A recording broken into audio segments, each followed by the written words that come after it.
Hello, everybody, and welcome to From the Mezzanine, the Broadway podcast for the Broadway fans. Today, I could just end the podcast right now because I can die happy. Brent Comer from the Outsiders is joining us on From the Mezzanine. Hi, Brent. Welcome to From the Mezzanine. Hi, y'all. What's up? Thank you for having me. Of course, everybody is going to lose their minds when you're on the pod. You have been so highly requested from all of my listeners. So I hope you That's feel the love. I do feel the love. The Outsiders Hive shows up, man. Oh my God. Without a doubt. I want to talk about what it's been like for you, experiencing all of these successes for the first time on Broadway. I mean, yeah, like you said, the Hive shows up. Everybody absolutely adores the story that you tell every single night on Broadway. What has that reception been like for you? It's been great. Really, it's the thing is, it happens. It happens so fast, I and know. Yeah. it really your brain can only process so much of it at one time.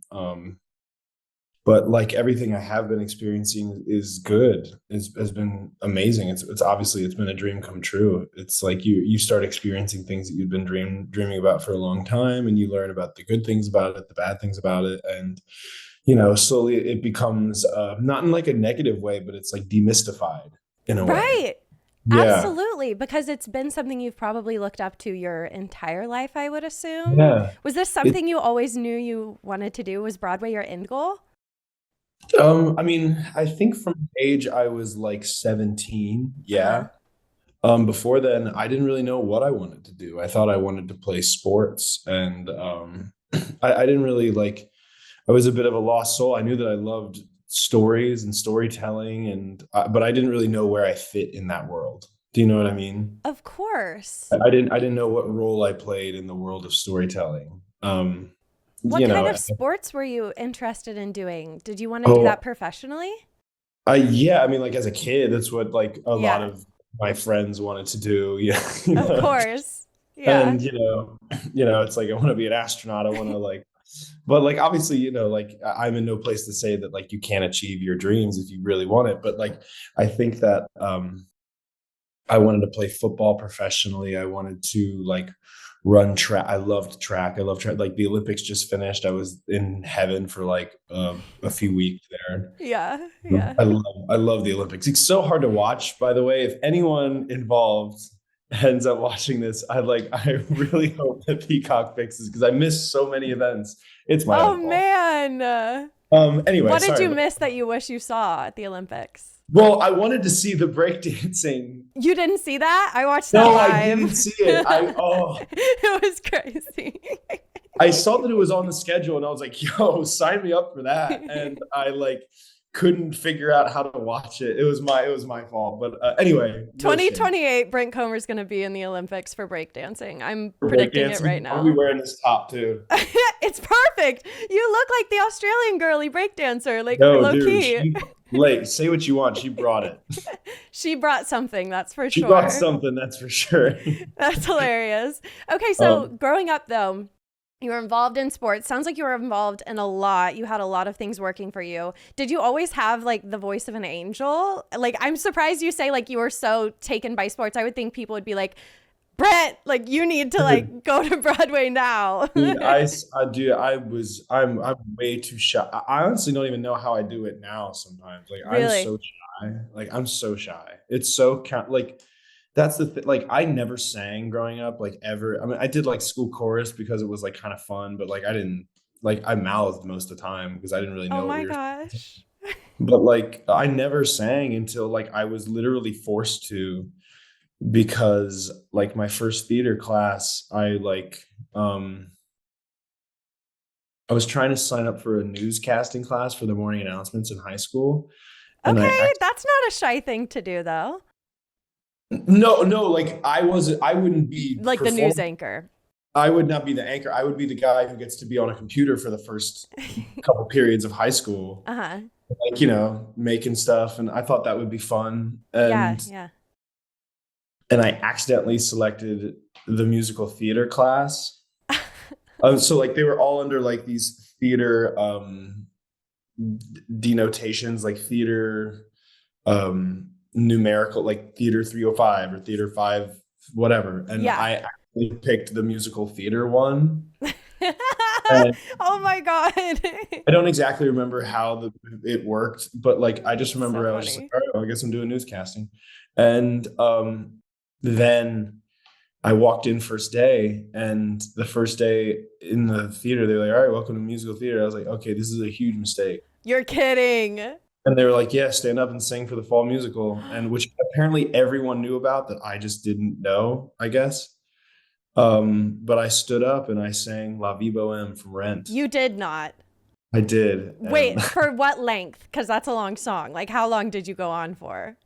Do you dude, remember? I was probably too scared to go for a long time. I You don't think you remember just did what like the chorus? I probably did the beginning mark part. Like Yeah, just like that was my first cut. that is And awesome. And that's yeah, like aiming high too. La Vie Boheme, like they were probably like, oh my gosh, like, and you knew yeah, your stuff, especially a to pull little that Anthony out. rap, a little Anthony rap I'm action sure for other people were singing like row, row, row your boat, that kind of thing. And you're like, okay, if I'm going to do this, like we're going to go full send. La Vie I'm like, all Boheme. right, well, you guys asked for musical theater. I'm giving you musical theater. I feel like, and I'm totally pushing this narrative on you, but I feel like in that time you were like the like real life Troy Bolton. You were like, how did I Yeah, end up in theater? Wait, I can do this. Wait, I like this. That's I crazy. like it so much more than sports, to be honest. Like I love sports like as a spectator, Uh huh. but doing it sucks. There's always being yelled at. You're always Yeah. being yelled at in sports. Yeah. And in theater, they're just like, no, yeah, do your like you're being encouraged. And, Totally. and like I think that's the kind of reinforcement I needed as a kid, Yeah. as opposed to just being screamed at all the time that you suck. Uh, Mm-hmm. I That's don't know. beautiful. And I think a lot of us had that same experience of like, wait, these people are so accepting here. And like, I'm being commended for like making good choices and like taking things further. And like, you get to be creative. I think a Yeah, lot of people will be able to relate to that. like rewarding you for not being toxic, usually in theater. Yeah. But like in sports, it's like if you're toxic, dude, they love that. Yeah. Right. And I was Yeah. like, same Yikes. for me, dude. And also, it was just kind of like in sports, it's like you practice for like an ideal situation. Like you'll make plays and Mm-hmm. you hope that things go that A way. certain way. Here, it happens that way every time. Yeah. Like Except for it's when a, it doesn't. And that's unusual, sure, but but like, it's it's so fun. much. It's so much more rare in theater for things to not go the way they're Right. planned than Right. they are in sports. It's like you're lucky if it goes right once. You know what I mean? I'm just like Totally. Is that there a sucks. moment so far with the Outsiders, doing the show day in and day out where something has just totally gone awry? Almost every day something like and it's not to say like it's just a hard show to Yeah, like everyone there is like a consummate professional and the cast is so young and it's just amazing how professional they are for how young they are. of course. We all are, but like I'm young too. Um, I'm just You're kidding. young, Brent. You're young. Thank you. I don't know how um, old you are, but you're young. I'm 20. Tell me about it. But yeah, some like there's I'd say like every week something strange happens, but the thing is like something strange is always going to happen in theater and on Broadway. From my experience, it's just like you have people around you who just like you can trust that if something goes wrong, they're going to fix it. Yeah, And right. that's like you're just surrounded by people like and the thing is it makes you like it makes you a trust the people you're working with and it makes you embrace things that don't go well, that don't Hmm. go you're supposed to. Because like if you have that kind of trust with people you work with, then you sort of like, ooh, what's different is going to happen today that I know these people around me are going to work through with me. You know Yeah. what I mean? Yeah. Is there a And certain person in the cast that you kind of like to throw curveballs to and like be like, Jason and Josh, Jason and yeah? Josh. Because I mean, they're the two people I would say I interact with the most Uh huh. in the show. Yeah, I think absolutely. And how do think they take it? Are they able to dodge them pretty well? um oh, it's not even that they love it. They Yeah, love they it. The embrace thing is, it. me and Jason are always playing. Josh is always playing. We're all always playing with each other. And Yeah. the thing is like that's a huge like That's a big thing for the show and for actors, I think. Mm-hmm. It's not that you try to throw curveballs. It's Right. just or you try to catch them off guard. It's just like you sort of like meet them where you're at. Mm-hmm. That and they're listening and they receive where you're at and they go and they say yes and Yeah. I mean and that it's like you're Ugh. having a conversation underneath your conversation. Which Mm-hmm. it's such a gift, man, to have like I've never worked with actors like that. You know what I mean? That's not true. Like I have. I've Yeah. never worked with actors who just like I would say the three of us, including all the other people. I just don't work with directly anyone else in the show, to be 100% honest. Right. Like I spend all my time with Josh and Jason. Josh, I say Josh and Jason. That I spend works. most of my time with Josh and Jason. It's just they're brilliant actors, you know. And in your performance specifically, it is the performance that I've like taken with me, and I've seen the show, like you said. I'm just trying to say I've seen the show so many times, like literally, it's crazy. I love it, and in your performance, I see something different every single time, and it's not because I'm looking somewhere else. It's because you're delivering something new every single time. And there's been multiple moments where I'm like, oh my god, you have me in the palm of your hand. It's typically when y'all are singing "Throwing in the Towel," like it takes you out of this stratosphere. Y'all are desolate. Y'all are so connected to what is happening in the present moment. It is Oh, heartbreaking and it is relatable. It is so relatable for so many people because they're like, I've tried to bring my family back together. And, you know, especially for like older siblings, that can be so hard. But just to your credit, everything you deliver, like it comes through tenfold to the audience. Your performance is out of this oh my world. God. That's so nice of you. Thank you so much. It's my favorite. Darrell's my favorite character. It's because of Oh, your talent. And I'm so excited for what is like. I want you to say it Outsiders Forever, Avi, but I am so excited for what's to come because you have such a long career ahead of you. oh, So that's so nice of you. I I just really have to take the moment to tell you that because everything comes through. So thank you. back on track. Let's chat about. So, did you go to school? Did you go to college for theater? I went to college for musical theater at James Madison University, that's in Virginia. Gotcha. Okay, so how was And your experience there? it was great. Uh huh. The thing that I loved about it is, you know, what I wanted was a college experience. I wanted like a rounded like I I wasn't really sold on being an actor yet. You know what I mean? And I wanted to go to a place where like I could be like Um, you know, I want to explore this part of my life, but also be exposed to other things. Do you know what I Mm-hmm. mean? Yeah, And absolutely. so I went to JMU, and that's sort of what they offer. They have a really good program, That's but they awesome. also it's a BA program, so you have to take other credits, like other like Okay. education courses. Yeah, Um, so you kind of got like a diverse sort of yes, education, not and I just strictly like theater think all day, every day. 100%, and That's great. I think that that's really like I don't know, like I would say like the most important like sometimes like people ask at a stage door they'll be like so what's your advice as like an actor or an artist and I'm like well first of all you need to really like educate yourself Mm-hmm. on not just I think a lot of sorry I'm sort of ranting I just had a Celsius Relatable. You're good. relatable but like I think a lot of artists like focus on their craft and they hyper fixate on their craft and they Yeah, don't really feed their like souls at all. Like that sounds so ridiculous, but like they don't really feed a part of themselves that like allows them to create sometimes. Like I feel like most of my like just personally as an actor, most of my interpretation of stuff comes from the things that I have consumed, the right. art that I consumed, and also like the things that I've learned in not just theater class, but like in other classes that I took in college that inspired me. You know For what I mean? sure. And Absolutely. Because it's life experiences that you can add to your repertoire and you can pull from whenever you're like, oh, I feel like this situation that I'm acting out is similar to this situation in my life, right? Is that kind a of what you're hundred trying to percent. say? Yeah, exactly, 100%. And also just like how you feel about these certain things that are happening or Mm-hmm. that have happened in the world. You know what I mean? And Yeah. like I feel like theater especially theater is sort of like an output for things like that. Like Mm-hmm. there can't be theater, like theater is secondary to like your experiences in your life. Do you know what I mean? Like if you don't Right. experience anything in your life, you have nothing to put into theater. Do you know what Nothing I to mean? add. Yeah. Yeah. Mm-hmm.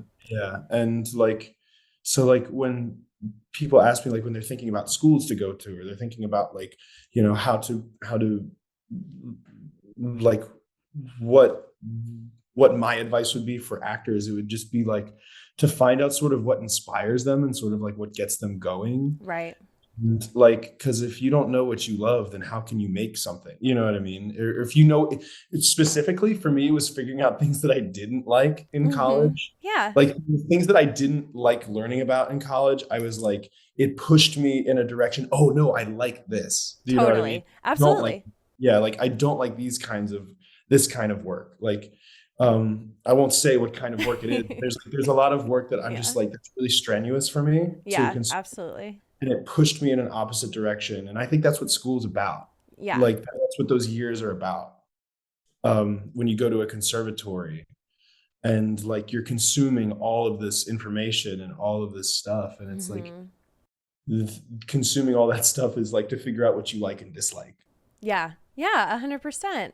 So you sounds like gained a lot of great experience from college in that I period did, of your life. yes. What came Mhm. after college? I moved to the city like a few days actually. Wow. Oh my God. Quick. I know I was ready to go, man. I was ready Totally. to You're like, go. let's do this thing for real.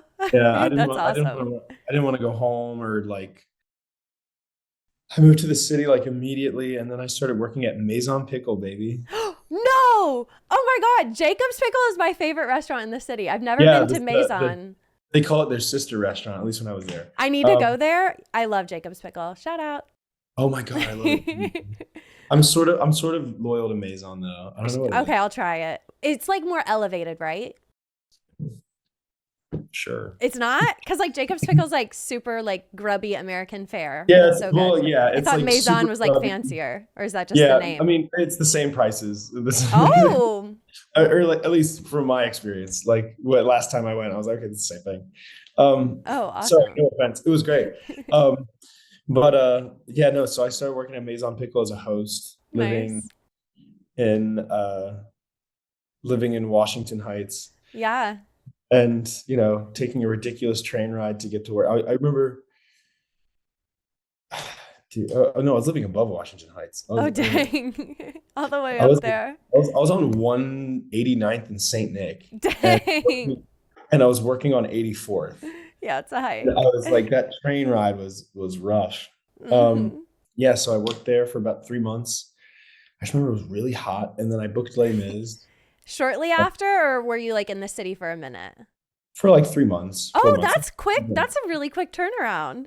I was really lucky. They needed an immediate replacement, and I was like, Me, hi. hello. Everybody was working for the summer, and I was just like, put me in. And I did that for 9 months until COVID happened and shut the industry down. Yeah.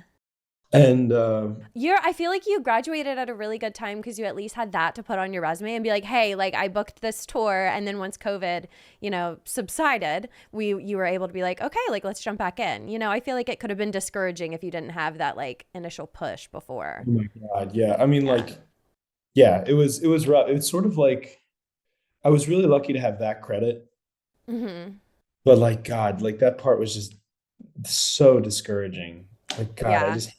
COVID was just so rough. But let's back up. How was the tour? Tell me about the Lama's tour. It was fun. I learned a lot. Yeah. I loved the show. Um, Previously, you loved the show? yeah, yeah, Yeah, no, of course. I love it. And I did that. You learn a lot about the pace of things, how fast things work. It was a Broadway tour. They Mm-hmm. like they operate at a fast pace, and they have like high standards for their shows. And I went in and I did it, and it was great. It was a great starting position. Like I was really lucky to make my debut Yeah. like college in a national tour. That's awesome. That's And, really cool. yeah, it was really special. I made a lot of friends, and I went a lot of cool Of places. course. Where And was your favorite spot? believe it or not, Omaha, Nebraska. Why? I don't know. I just like I think when I was looking at a tour schedule, I'd be like, oh, I'm really excited for this place, or I'm really excited for this place. Yeah. And you go to those places, and then like I think you have too high expectations for them. Yeah, sure. And then the places that you're not looking forward to, you go and you have such low expectations. And when those expectations are met and exceeded, And you're Omaha, Nebraska really did it for you, huh? dude, it was a freaking awesome place. Did you have an Omaha steak? Like you got to like I need to know why. I've never been. I don't Why know. should I go to Omaha? They had like this place in Omaha that was like old cobblestone town. Oh, okay, that'll do it. And they had like a legitimately old speakeasy, like a legitimate old speakeasy. Sweet, yeah, yeah. Like that was like in a liquor store behind a freaking door that you had to pull from a fake wine thing. I was just like, yeah, Omaha. Unexpected, but fully welcomed. I love Yeah. that. Good job, Omaha. That's hilarious. So we're slowly but surely inching our way towards, I think, is the next thing in your career when you joined Outsiders, or am I forgetting I'm sorry. something? Oh God, I'm so long-winded. You're good. Yeah, well, COVID was rough. Womp womp. I auditioned for like a year, 2 years, and it didn't really have it. Well, yeah. There's just nothing happening, especially for like a baritone, because like everybody just wants like tenors all the time. Oh, dang. I'm not a singer, so I didn't know you were a baritone. So Darrell is a baritone? Kind of, yeah. He's a baritone role with high extensions, and like Yeah. he's not really like he lives in like a baritone place, but like Oh, okay. everything that casts for things that look like me, they just kind of want me to scream. And like I'm just For like things that look like me. yeah, like Funny. like they're like and they're like That really made me laugh. Okay, sorry. Go on. they're just like like the first thing they say is like, so can you scream? Scream? Pretty much, yeah, dude. Like they want you to hit like A's and C's and shit. And you can. Those runs, holy cow. And y'all been having a lot of fun with it lately, I've noticed. Like getting away from the original like cast album sound. Y'all been adding like new runs and things. It's Like very nice. the people love that. The people, Oh yeah. people I'm the love, people. It's me. I'm the people. I know people like literally you can be like so connected and like crying, and as soon as you hit like a run, people are like, what the yeah, it's like so it's amazing. It's awesome. Oh my God, yes. And you have so much emotion in your voice too. It's just like, it's crazy. Okay, so were you in the workshops of the Outsiders, or did you join with La Jolla? I joined with La Jolla. Oh, okay. Yeah, no, I wasn't in Darrell Roth. I joined.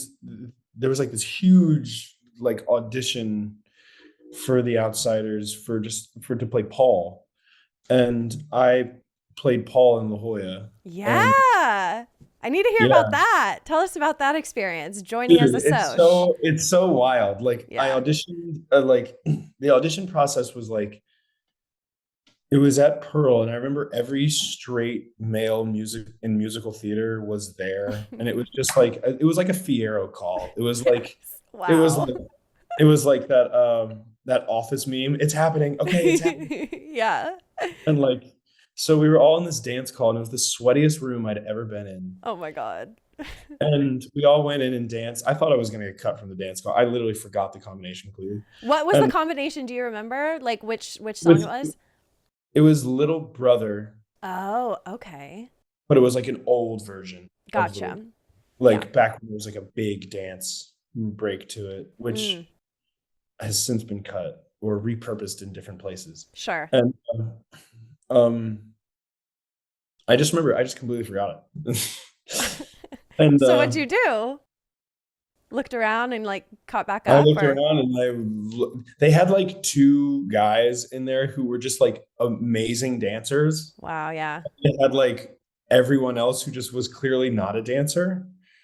And we all just sort of like were comrades in arms doing this like relatively difficult, in my opinion. Everything's difficult, but like it was a difficult call in my opinion. Sure, And I was like, okay, let's do what we can do. And so I went in. I was in the room like 4 or 5 times for. Wow. And for most of that stuff, I was doing Darrell material because I was auditioning to also be a Darrell understudy for Ryan Vasquez. And Oh, gotcha. yeah, and I basically just went in, and I remember the last audition, it was a really long table with the entire team. And but Danya sort of cultivated an audition room where, like it was very personable. She wanted to know you as a person more than she wanted you to just step in with like, you know, a neutral color, the same pants that everyone's wearing, have your book ready and go out. And like she sort of wanted to break that sort of musical theater Ripley Greer formula where like Yeah. everyone comes in and does the same thing, and the only thing that's different about it is like what kind of unique cut they're doing. They sort of want your entire Wow. they sort of just want to know.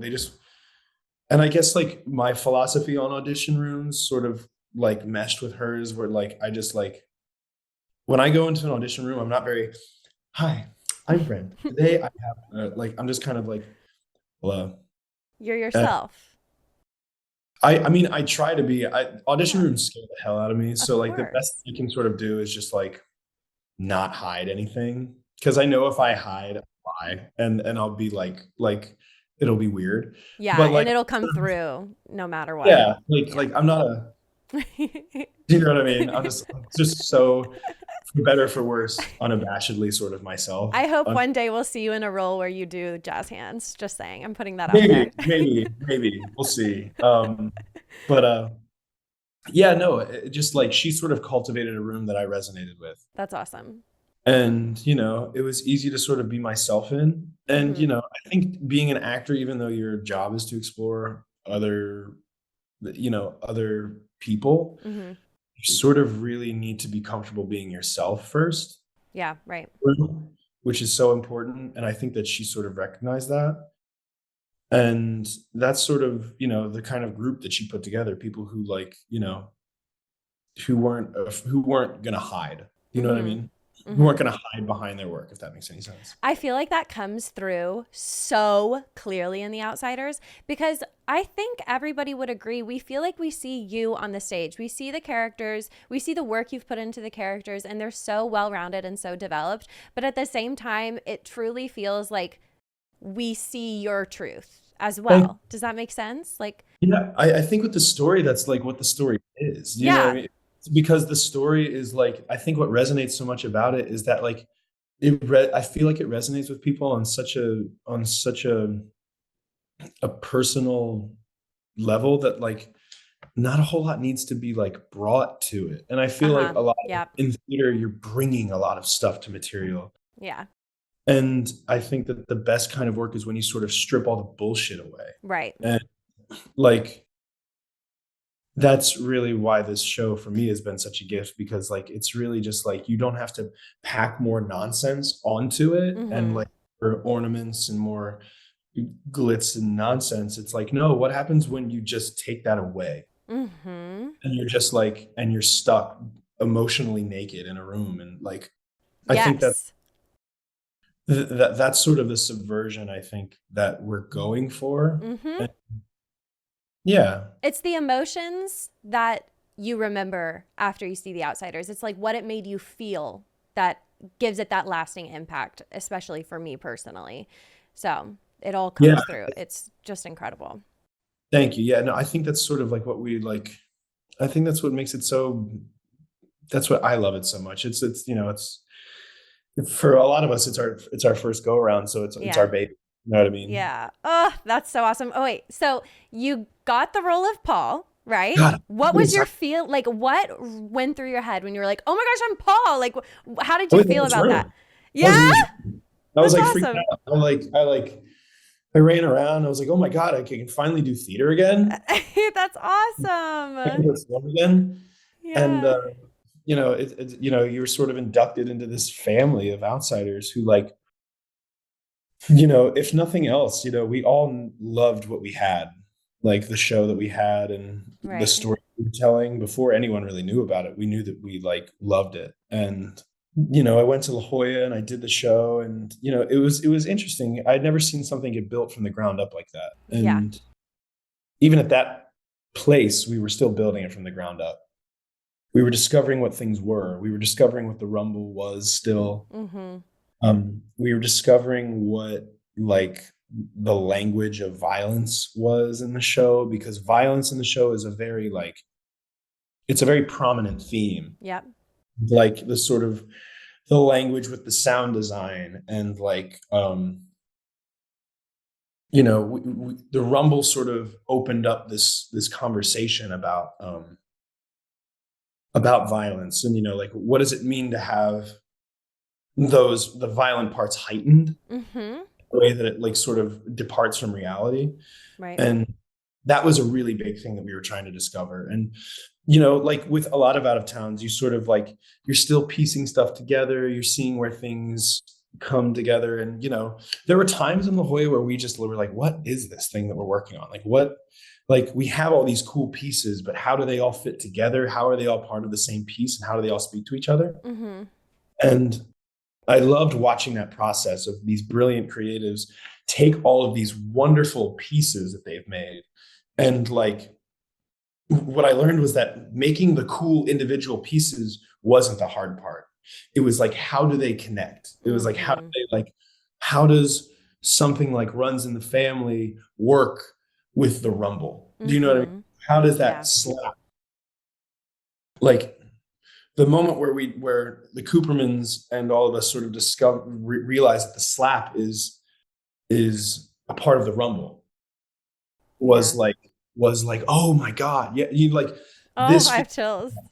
you know what I mean? And like, Yeah. we had them both individually, but we didn't see how they came together. We didn't see how they came together. Mm-hmm. And it's things like that I think really made the thing what it is. Right. 100%. Every time I've seen it, which is a shit ton of times, there's always something new that I'm like, I think that moment is actually, like I had an epiphany last time that it would take too long for me to explain, but it was in Little Brother at the end when Ponyboy's doing his monologue, and I realized like Dallas is acting out. This is totally just like my idea. I have no idea if it's true, but it appeared to me as though Dallas was acting out the instance of him, spoiler alert, getting hit, and then it shows you like the moment that it happens in like Ponyboy's dream sequence, and then after that, this is so not making sense, and then after that it's what really happened, and then you see him walk away. Sure. I don't know, I think that's my thing. I was like, that I think just happened. But that's so much of what Danya was doing, is like how much of this is like in their head, how much of memory, and how much of it is what it really is. Because the conversation that I have with Dallas, Ponyboy wasn't there for. Yeah. It's one of the few things that Ponyboy isn't present for. True. So that is his reimagining of something of what happened, or like his imagining of what had happened. Right. Because he wasn't throwing in the towel is not what really happened, or like it's his idea of what happened. And it's interesting, like, because the stabbing, when we did it in La Jolla, there was no lights, stopping, slow motion. It was just a stabbing. And we realized that is the Rumble. Like that is like all of these things that like change the course of these people's lives. Mm-hmm. All of these instances of violence in the story that Susie wrote are life-changing. Oh my God, Brent, the last time I saw it after the slap, because the last time I saw it, I think it was the day that we like confirmed the interview, and I just so happened to be there that night. So I was like hyper fixated watching your performance, because I knew we would talk about it. And after the slap, you are sitting there and you're like shaking your head and you're processing what just occurred. And I was like, oh my God, like your acting chops and like what you're feeling in that moment. And I'm sure it has to do with the story and all of that, but I was blown away. Thank you. But like, like you have those moments, like when Johnny stabs Bob, like there's those moments of violence, and even not even like violent, just moments in your life when like you cross a line and you sort of you like make a deal with the devil. You're like, everything's different now. Right. And even Dally says it when Johnny dies, there ain't no going back. Right.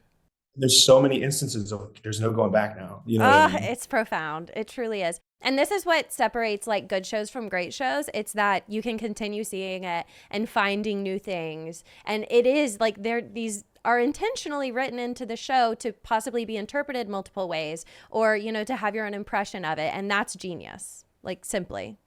What's interesting is because since I know the creative team, it's like, Mm-hmm. and I know the writers, Mm-hmm. like all of these things are subconscious. Like for them, even like when they're working well together, they write stuff that makes sense without them even knowing. You know what I mean? And that's what I think is really, really cool. Totally. Okay, I need to know the transition from Paul to Sorry. Darrell. How did that happen? And did you know what came first, Broadway or, well, obviously I guess Broadway came before Darrell, right? Like y'all found out you were going to Broadway and then you were transitioned over to Darrell. Tell me all about it. Yeah, so I did Darrell in La Jolla, very, very differently. It was a very different time when absolutely no one liked Justice for Tulsa. I can't imagine that world. It's so funny because, like, I think it's because I was just a huge asshole as Paul, and Dan Barry is so loving.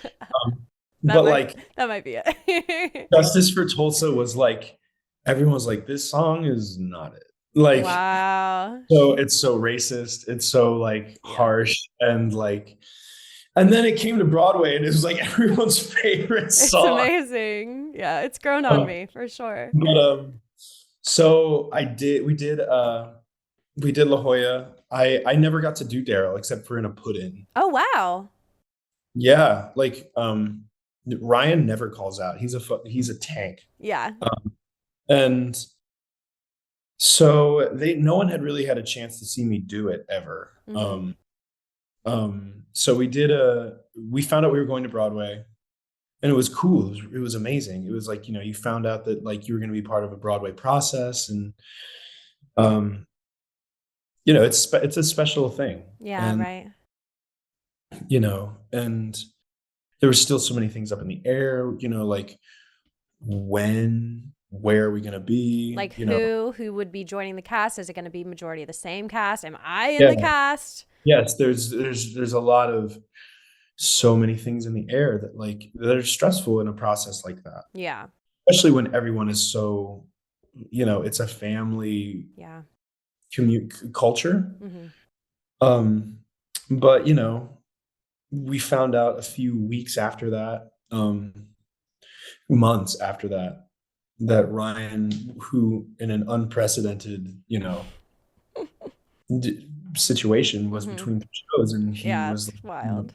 You know, I don't know what that's all about.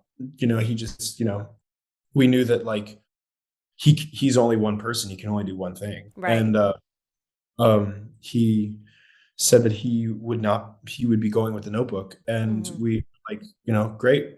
We had a workshop to do in the following week, and so audition started immediately, and they sort of brought me in, and you know, I ended up being able to do it for the workshop, at like last minute, and I went in and I didn't screw it up. So yeah, like I can't imagine you could have. Was a miracle. It was a very fast turnaround, but we went in and we did it, and Angelina Jolie was there, which was great. And you know, the producers were all there, and people got a chance to see, you know, the beginning of my interpretation of Darrell, which, you know, I don't think was understood immediately, and I don't think it was fully fleshed out immediately. Right, of course. But like, you know, I think that they saw that I had an idea of this character. But the thing is as soon as I read the script, I knew this person. I knew who this person was. And right. I've known Darrells in my life. You know what I mean? I've people. Are you an older brother yourself? I'm the youngest. Oh, no way. Same. I'm the pony boy of my family. Yeah, but then you probably look up to your older siblings. So you're like, I can see, you know, their approach as well. I would say that like it's a mix between, God, there's so many influences that went into Darrell, because so many, and even in the play, he's like the standoff between him and Paul is like they should be playing Cool Hand Luke up in the front, because it's Ponyboy's reimagining of that moment, and like sees his oldest brother as, you know, a cool hand Lukean kind of character, because Yeah. even the lines are a little ridiculous, like they're a little, your boys take all their grooming. I love it. And you can tell how that's sort of influenced by like who you look up to as a young boy. And like, Right. and I've known people who I've looked up to like that. And I think what's great about the show is that and my interpretation of Darrell is that he's not that. Mm-hmm. Like he is, and I think that's really what cuts to the core of the show about me is like, we're not like, young men are not like that. You know what I mean?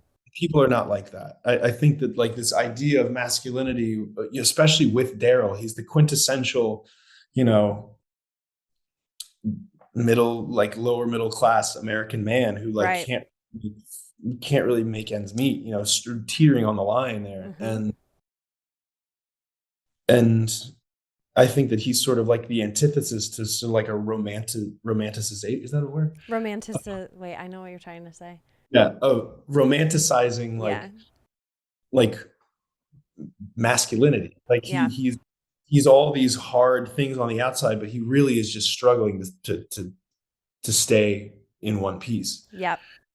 And that really was my interpretation. And really it's Adam's interpretation, to be 100% honest. Mm-hmm. Like Adam and Susie made these characters, Mm-hmm. and Adam sort of like, he contextualized Susie's characters for a modern theater audience. Yeah. And I think the thing that that stuck out to me the most about Darrell is that he's not a badass, like he is kind of in a way. Yeah. Really, he's just a broken, scared kid. Yeah. Yeah. Working as hard as he can for his family and for himself. And like y'all are going through so many traumatic events at one time. I think what's so amazing about the story for me is the demystifization. I can't like the demystifying of all of these larger than life characters, the most basic broken parts. Yeah. Right. I think that that is so beautifully put. I think that the show heightens things, and it shows you like, it starts off with Cool Hand Luke, right? And it starts off with like, sorry, I'm getting kind of just like nerdy. I love it. But like it starts off with Cool Hand Luke, this sort of like icon of like masculinity and all these things that it should be, and all these things that he wants to be, and all these things that all of these guys in this show and in this story want to be. Mm-hmm. And the show just proceeds to show you how much they are not like that. Yeah. Yeah. 100%. You're right. It starts off with Cool Head Luke, and then in the end, the very finale, Tulsa 67, he's showing you like literally in the lyrics that you say and Jason says and Ponyboy says, like y'all are saying the intricacies of like Dallas Winston. Yeah. And all of that. Like it's the deeper. He says, yeah, you're so right. That's beautiful. Oh my God. This has been the best. Sorry. Go ahead. Oh, like now that I'm thinking about it, like he says, I used to look up to Cool Hand Luke. I used to look up to Paul Newman. Or no, he said, I used to look at Newman like a king. Yeah. And like the whole process of the show is breaking down all these dudes who hang on to these things that make them hate each other. Yeah. Or that make them scared to love each other and be okay. Right. And there towards the end, it's just those three boys in a room who just have finally said it. Yeah.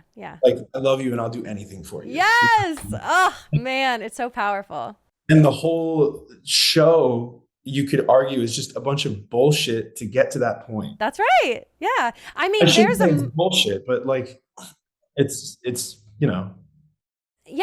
Yeah. And there's a moment, the first time I saw it, I was like, how are we going to end this on a good note? Like, how are we going to pick this back up? But that's what ties it all together, is from the beginning to the end. And it's like, now he looks up to Darrell, and well, he does say he looks up to y'all at the beginning too, but it's just a beautiful bookend for this incredible show. So this has been the best little nerd out deep dive sesh into the Outsiders, but we have some listener questions that I need to ask you. Let's do it. Okay, so this is coming from my listener Madeline. She asks, if you could play another role in the Outsiders, who would it be?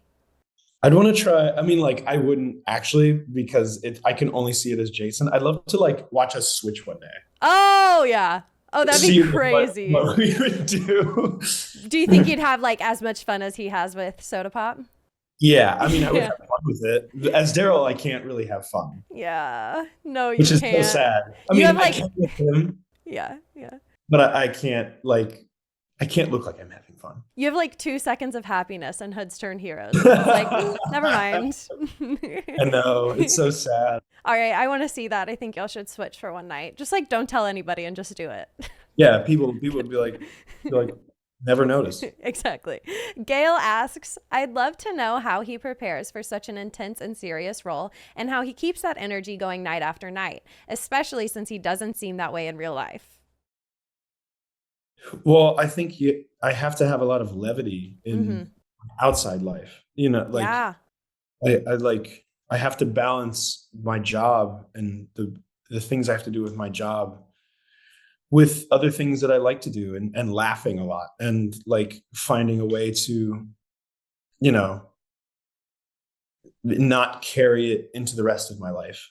You Yeah. know, Yeah. I think the fact that like I do like to joke and have fun and I am sort of to myself, but like I love to, you know, I love to joke and have fun and it gives me, you know, a little bit of levity from what I do on stage every day. We're not method acting. We're not No, leaving the theater and no, going no, home sad and blue. Okay, that's good. no. I'm happy to know that. I'm not that I couldn't work that way. No, no, no, no. And we don't want you to. You're already perfect No. at it. You don't need to do all that. Anderson asks if you had one piece of advice. Oh, wait, you kind of already answered this. What's another piece? Do you have another piece of advice for somebody aspiring to be on Broadway? Um. So yeah, no. So what I say is, figure out what inspires you and makes you want to do work or like makes you want to make stuff. Mm-hmm. Like makes you go like, oh, I love that. I love to make something like this or this. Yeah. That's really what gets you started as an artist and what gives you like an artistic vision and gives you sort of your own palette as an artist, which is really important in collaborative processes. Um, and I would say just keep finding ways to do it and practice. And like even if it's like getting a room at Ripley or something and just like Mm-hmm. having your own little concert for yourself and just like keep working and making stuff and sort of identifying yourself as an artist and what you like and Mm-hmm. how you, like how you the things that make you different are your greatest assets. Mm-hmm. I feel like you've already given so much incredible advice.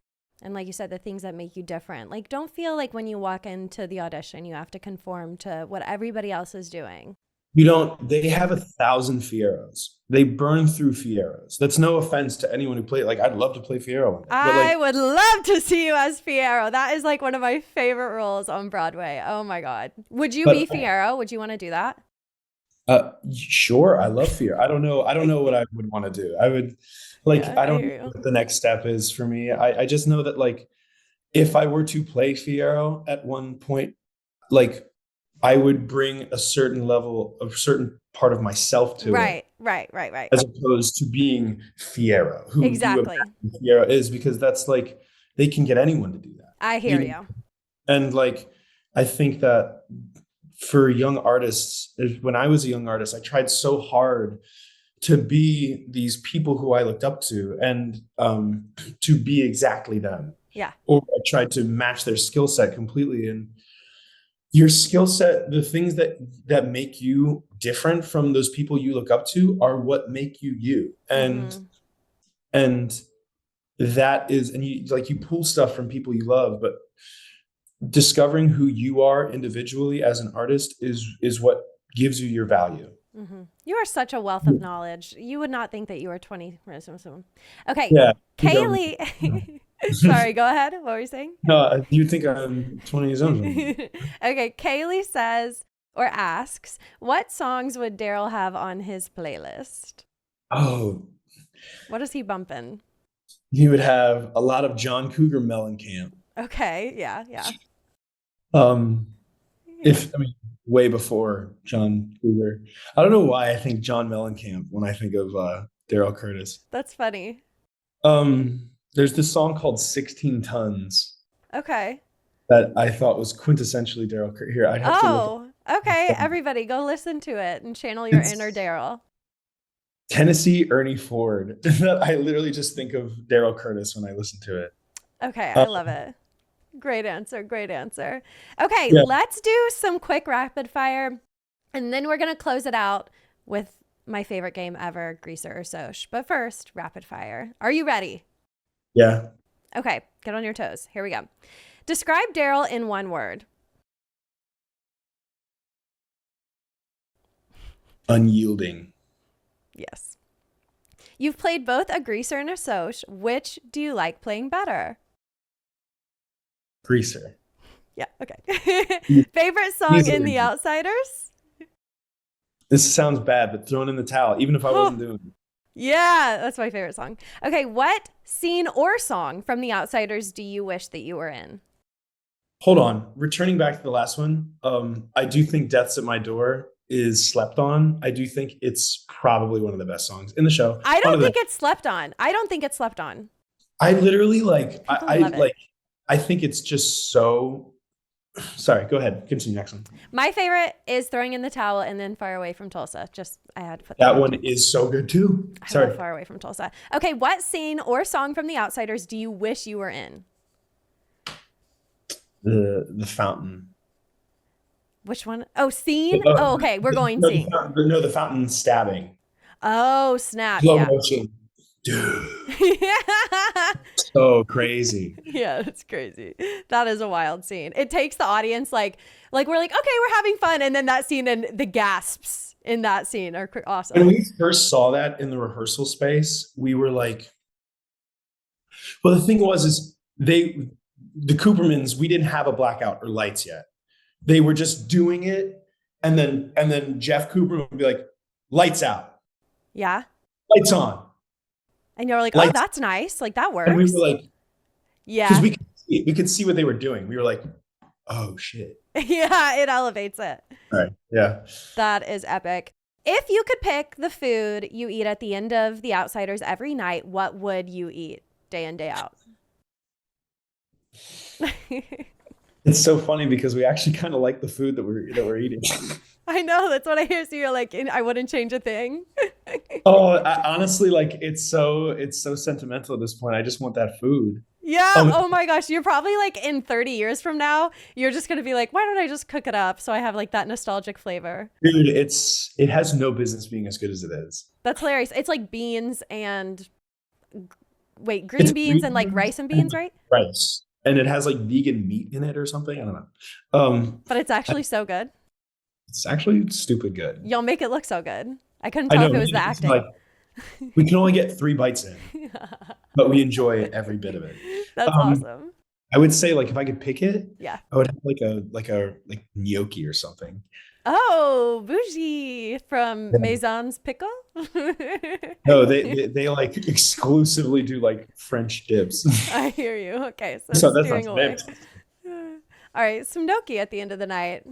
That's lovely. Let's get into the game of the hour, Greaser or Soch, to close it out. Are you ready? Are you familiar with this game?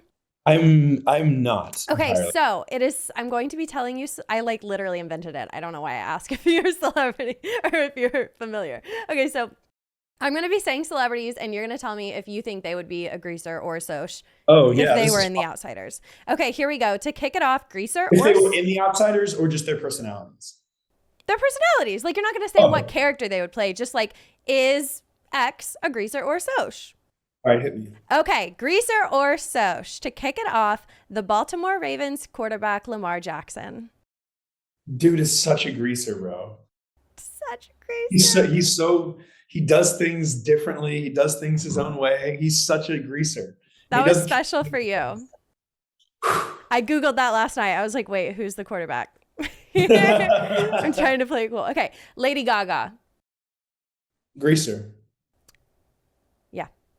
Yes, I agree. Hugh Jackman. Soch. Simone Biles. Soch. So, oh wait, I'm surprised. Will Ferrell? Ooh, I think Will Ferrell is also a Soch. Wow. Steph Curry? Soch. Adam Sandler? Greaser as hell. Yeah. Dolly Parton? Oh, that's tough.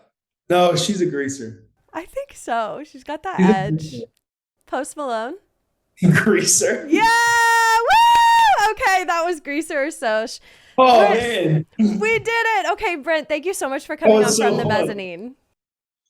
Thank you so much for having me, Lindsay. This is so much fun. You're the absolute best. Tell everybody where they can find you if you want them to find you online. Yes, find me on Instagram, Brent Comer, with bookending lines. I forgot what they're called. Yes, go and follow him. It's a good time. The memes are memeing on Brent I know, Comer's I just page. post memes all the time. So if you want some fun stuff if you want a palatable meme selection. Yeah, it's appreciated.